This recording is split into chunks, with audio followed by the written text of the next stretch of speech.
नमस्कार दोस्तों, स्वागत है हमारे चैनल पर। आज हम बात करने जा रहे हैं एक ऐसी कहानी की जो सुनने में किसी थ्रिलर फिल्म की स्क्रिप्ट लगती है,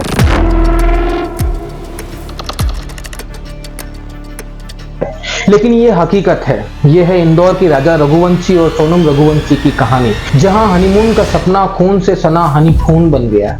एक नई नवेली दुल्हन, एक प्रेम कहानी और एक साजिश जो दिल दहला देगी। तो चलिए इस रहस्य को खोलते हैं और देखते हैं कि आखिर प्यार, विश्वास और धोखे की ये कहानी हमें क्या सिखाती है। नमस्कार, मैं हूं मोइनुद्दीन खान और आप देख रहे हैं अनफोल्डेड एमडी।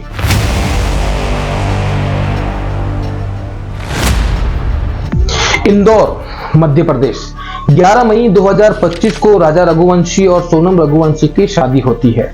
राजा एक मशहूर ट्रांसपोर्ट बिजनेस फैमिली का सबसे छोटा बेटा, मेहनती, जिम्मेदार और अपनी जिंदगी में नया चैप्टर शुरू करने को तैयार। दूसरी तरफ सोनम एक प्लाईवुड फैक्ट्री मालिक की बेटी, जो अपने परिवार के बिजनेस में बिलिंग से लेकर सुपरविजन तक सब कुछ संभालती थी। दोनों की शादी एक परंपरागत मैट्रिमोनियल बुकलेट के जरिए फिक्स होती है, जो उनके समुदाय में रामनवमी के मौके पर छपती थी। सब कुछ परफेक्ट लग रहा था, शादी की तस्वीरें, हंसी खुशी और सपनों भरा माहौल। लेकिन दोस्तों, हर चमकती चीज सोना नहीं होती।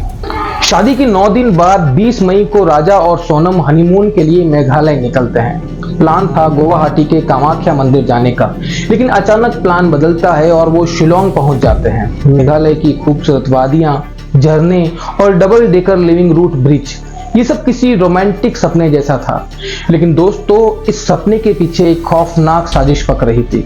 सोनम ने सारी बुकिंग्स की थी, लेकिन एक अजीब बात थी कि रिटर्न टिकट बुक नहीं किया गया।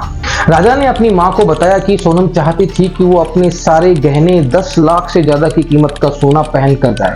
ये सुनकर राजा की मां को थोड़ा शक तो हुआ, लेकिन प्यार और भरोसे में सब नजरअंदाज हो गया। 23 मई को राजा और सोनम चेरापूंजी के पास मावली खात गांव में थे। वो एक होम स्टे में रुके और अगली सुबह बिना गाइड के जंगल की ओर निकल गए। एक स्थानीय गाइड ने उन्हें 3 अनजान लोगों के साथ देखा जो हिंदी में बात कर रहे थे। फिर अचानक दोनों गायब।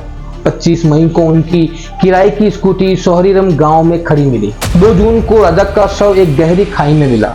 सिर पर धारदार हथियार से 2 गहरे जख्म और पास में खून से सना मचेटा। सोनम वो गायब थी। पहले तो सबने सोचा कि शायद सोनम को किडनैप कर लिया गया। दोनों परिवारों ने सीबीआई जांच की मांग की और सोनम के भाई गोविंद मेघालय में उसकी तलाश में जुट गए। लेकिन दोस्तों, सच कुछ और ही था।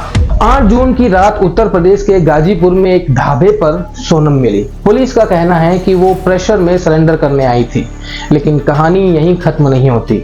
पुलिस ने खुलासा किया कि सोनम ने अपने पति की हत्या की साजिश रची थी और उसका साथी था राज कुशवाहा, एक पुराना परिचित जो सोनम के परिवार के बिजनेस में बिलिंग का काम करता था। पुलिस के मुताबिक सोनम और राज का अफेयर था। शादी के ठीक 4 दिन बाद 15 मई को सोनम अपने मायके गई और वहां राज के साथ मिलकर इस हत्या की प्लानिंग की।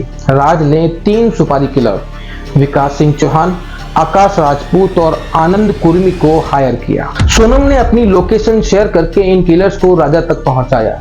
23 मई को सोनम ने राजा को एक सुनसान रास्ते पर ले जाकर किलर्स के हवाले कर दिया। पुलिस ने कॉल रिकॉर्ड्स और सीसीटीवी फुटेज से इस साजिश का पर्दाफाश किया। सोनम ने दावा किया कि उसे ड्रग्स देकर किडनैप किया गया था, लेकिन पुलिस ने इसे बचकाना बहाना बताया। दोस्तों, ये कहानी सिर्फ एक क्राइम स्टोरी नहीं है, बल्कि एक सबक है। प्यार, भरोसा इंसान की जिंदगी की नींव होते हैं, लेकिन जब ये भरोसा टूटता है तो जिंदगियां बिखर जाती है। सोनम और राज की कहानी हमें सिखाती है कि रिश्तों में पारदर्शिता और सच्चाई कितनी जरूरी है। क्या सोनम ने सचमुच प्यार किया था या ये सब पैसे और धोखे का खेल था? ये सवाल हमें अपने रिश्तों पर सोचने को मजबूर करता है। क्या हम वाकई अपने पार्टनर को समझते हैं? क्या हम भरोसे के नाम पर अंधे हो जाते हैं? जिंदगी में प्यार और विश्वास जरूरी है, लेकिन आंखें खुली रखना भी उतना ही जरूरी। तो दोस्तों, ये थी राजा और सोनम की कहानी जो हनीमून से हनीखून बन गई। आपको क्या लगता है, क्या सोनम वाकई दोषी है या इस कहानी में और भी कोई राज है? कमेंट में अपनी राय जरूर दें। और हाँ, ऐसी ही सच्ची और रोचक कहानियों के लिए हमारे चैनल को सब्सक्राइब करें, बेल आइकन दबाएं और वीडियो को लाइक करें। मिलते हैं अगली वीडियो में, तब तक सतर्क रहें, सुरक्षित रहें। धन्यवाद।